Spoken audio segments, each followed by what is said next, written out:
श्री गुरुवे नमः। ओम ललिता त्रिपुर सुंदरिये नमः।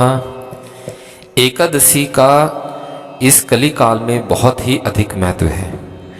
उसी के अंतर्गत मैं आपको एक कथा सुनाना चाहता हूँ, जो कि है राज ऋषि अम्बरीश के एकादशी व्रतनिष्ठ की कथा।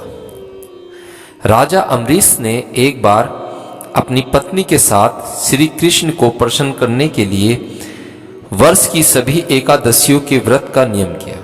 आप सभी जानते ही हैं कि वर्ष में 24 एकादशियां पड़ती हैं और ये अमावस्या और पूर्णिमा के आधार पर निर्धारित होती हैं।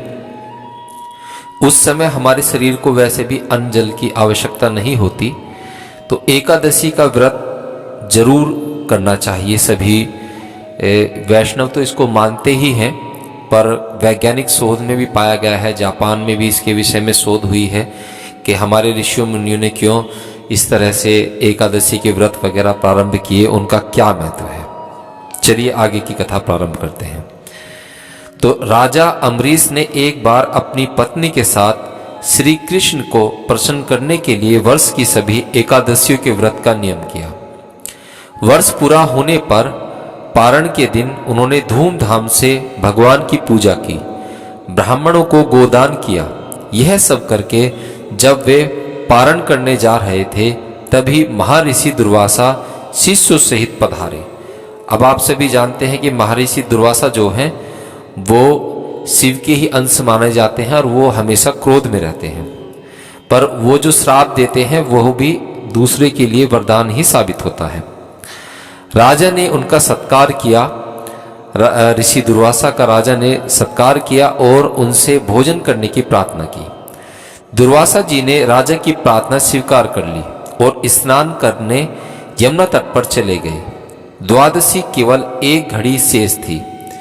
द्वादशी में प्रयाण न करने से व्रत भंग होता। उधर दुर्वासा जी आएंगे कब, यह पता नहीं था। अतिथि से पहले भोजन करना अनुचित था। ब्राह्मणों से व्यवस्था लेकर राजा ने भगवान के चरणोदक को लेकर प्रयाण कर लिया और भोजन के लिए ऋषि की प्रतीक्षा करने लगे।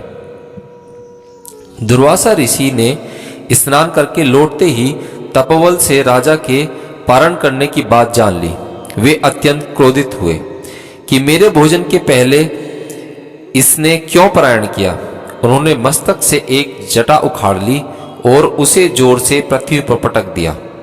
उससे काली गलनी के समान कृत्या नाम की भयंकर राक्षसी निकली। यह राक्षसी तलवार लेकर राजा को मारने के लिए दौड़ी। राजा जहां के तहां स्थिर खड़े रहे, उन्हें तनिक भी भय नहीं लगा। सर्वत्र सब रूप में भगवान ही हैं। यह देखने वाला भगवान का भक्त भला कहीं अपने ही दयामय स्वामी से डर सकता है। अम्बरीश को तो कृत्या भी भगवान ही दिखाई दी, परंतु भगवान का सुदर्शन तो भगवान की आज्ञा से पहले से ही राजा की रक्षा में नियुक्त था। उसने पलक मारते कृत्या को भस्म कर दिया और दुर्वासा की भी खबर लेने की ओर दौड़ा। अपनी कृत्या को इस प्रकार नष्ट होते और ज्वाला में कराल चक्र को अपनी ओर आता देख दुर्वासा जो ऋषि थे वो प्राणों को लेकर भागे।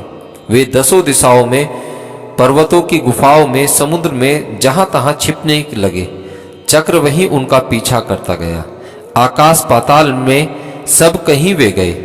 इंद्रादि लोकपाल तो उन्हें क्या शरण देते। स्वयं ब्रह्मा जी और शिव जी ने भी आश्रय नहीं दिया। दया करके शिव जी ने उनको भगवान के ही पास जाने को कहा। अंत में वे वैकुंठ गए और भगवान विष्णु के चरणों पर गिर पड़े। दुर्वासा ने कहा, प्रभु आपका नाम लेने से नरकी जीव नरक से भी छूट जाते हैं, अतः आप मेरी रक्षा करें। मैंने आपके प्रभाव को न जानकर आपके भक्त का अपराध किया, इसलिए आप मुझे क्षमा करें। भक्तों, भगवान एक बार को अपनी उपेक्षा और अपने कोई गाली दे या कुछ कहे तो सहन कर सकते हैं, पर उनके भक्त को कोई कुछ कह दे तो हमारे प्रभु ऐसे हैं कि वो उसे बिल्कुल भी सहन नहीं कर सकते। भगवान अपनी छाती पर भगों की लात तो सह सकते हैं, अपने प्रति किया गया अपराध वे कभी मन में ही नहीं लेते, पर भक्त के प्रति किया गया अपराध वे क्षमा नहीं कर सकते। प्रभु ने कहा, महर्षि, मैं स्वतंत्र नहीं हूँ, मैं तो भक्तों के पराधीन हूँ। साधु भक्तों ने मेरे हृदय को जीत लिया है। साधुजन मेरे हृदय हैं और मैं उनका हृदय हूँ। मुझे छोड़कर वे कुछ और नहीं जानते और उनको छोड़कर मैं भी कुछ नहीं जानता। साधु भक्तों को छोड़कर मैं अपने इस शरीर को भी नहीं जानता और इन लक्ष्मी जी को, जिनकी एकमात्र गति मैं ही हूँ, उन्हें भी नहीं जानता। जो भक्त स्त्री पुत्र घर परिवार धन प्राण इहलोक परलोक सबको त्याग कर मेरी शरण आया है, भला मैं उसे कैसे छोड़ सकता हूँ। जैसे पतिव्रता स्त्री पति को अपनी सेवा से वश में कर लेती है, वैसे ही समदर्शी भक्तजन मुझ में चित्त लगाकर मुझे भी अपने वश में कर लेते हैं। नश्वर स्वर्गादि की तो चर्चा ही क्या, मेरे भक्त मेरी सेवा के आगे मुक्ति को भी स्वीकार नहीं करते। ऐसे भक्तों के मैं सर्वथा अधीन हूँ। अतएव ऋषिवर, आप उन महाभाग के पास जाएं, वहीं आपको शांति मिलेगी। इधर राजा अम्बरीश बहुत ही चिंतित थे। उन्हें लगता था कि मेरे ही कारण दुर्वासा जी को मृत्यु भय से ग्रस्त होकर भूखे ही भागना पड़ा। ऐसी अवस्था में मेरे लिए भोजन करना कदापि उचित नहीं है। अतः वे केवल जल पीकर ऋषि के लौटने की पूरे 1 वर्ष तक प्रतीक्षा करते रहे। वर्ष भर के बाद दुर्वासा जी जैसे भागे थे, वैसे ही भयभीत दौड़ते हुए आए और उन्होंने राजा के पैर पकड़ लिए। ब्राह्मण के द्वारा पैर पकड़े जाने से राजा को बड़ा संकोच हुआ। उन्होंने स्तुति करके सुदर्शन को शांत किया। महर्षि दुर्वासा मृत्यु के भय से छूटे। सुदर्शन का ताप जो उन्हें जला रहा था शांत हुआ। अब प्रसन्न होकर वे कहने लगे, आज मैंने भगवान के दासों का महत्व देखा। राजन, मैंने तुम्हारा इतना अपराध किया था, पर तुम मेरा कल्याण ही चाहते हो। जिन प्रभु का नाम लेने से ही जीव समस्त पापों से छूट जाता है, उन तीर्थपद श्री हरि के भक्तों के लिए कुछ भी कार्य शेष नहीं रहा। राजन, तुम बड़े दयालु हो। मेरा अपराध न देखकर तुमने मेरी प्राणों की रक्षा की है। अम्बरीश के मन में ऋषि के वाक्यों से कोई भी अभिमान नहीं आया। उन्होंने इसको भगवान की कृपा समझा। महर्षि के चरणों में प्राण करके बड़े आदर से राजा ने उन्हें भोजन कराया। उनके भोजन करके चले जाने पर 1 वर्ष पश्चात उन्होंने वह पवित्र अन्न प्रसाद रूप से लिया।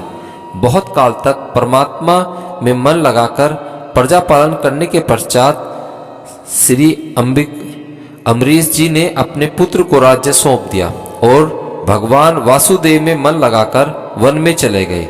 वहां भजन तथा तप करते हुए उन्होंने भगवान को प्राप्त किया। बोलो भक्त और भगवान की जय।